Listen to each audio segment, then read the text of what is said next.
Be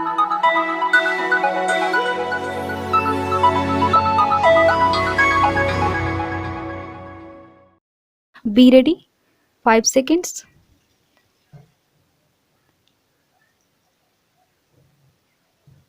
Start. In state of MP and others etc. etc. versus Neelam Singh and others etc. etc. 2009 9 SCC 999, the court observed that it is well settled that power of the High Court to issue an appropriate writ under Article 226 of the Constitution is discretionary. It has been further stated therein that if there is inordinate delay on the part of the petitioner in filing a petition and such delay is not satisfactorily explained, the High Court may decline to intervene and grant relief in the exercise of its writ jurisdiction.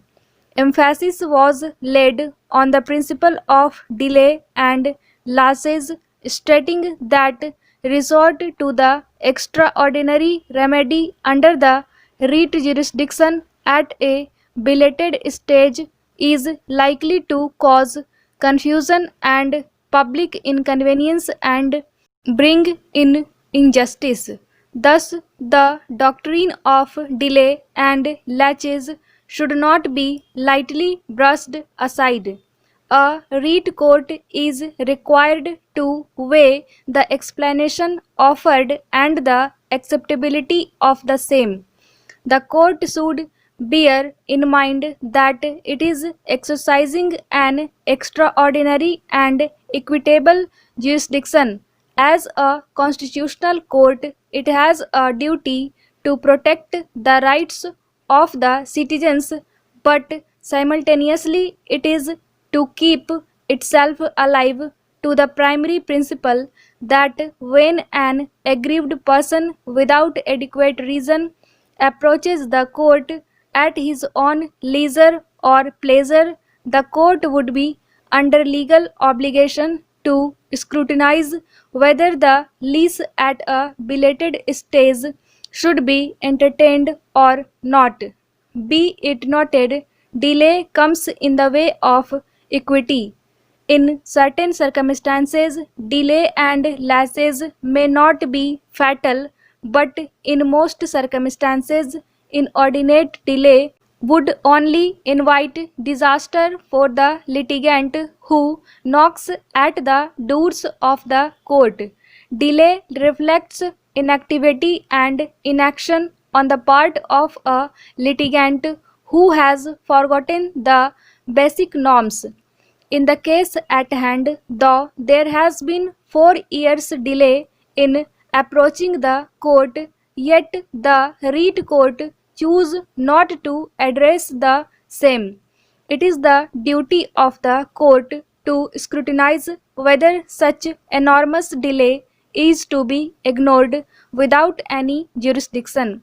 That apart, in the present case, such belated approach gains more significance as the respondent employs, being absolutely careless to his duty, has remained unauthorized, absent on the pretext of some kind of ill health. We repeat at the cost of repetition that remaining innocuously obvious to such delay does not foster the cause of justice.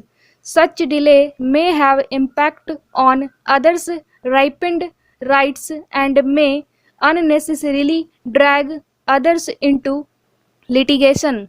In our considered opinion, such delay does not deserve any indulgence, and on the said ground, along the writ court should have thrown the petition overboard at the very threshold.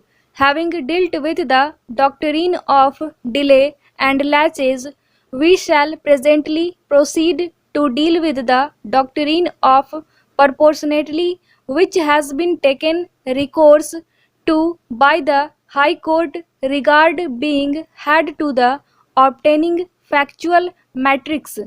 We think it's appropriate to refer to some of the authorities which have been placed reliance upon by the High Court.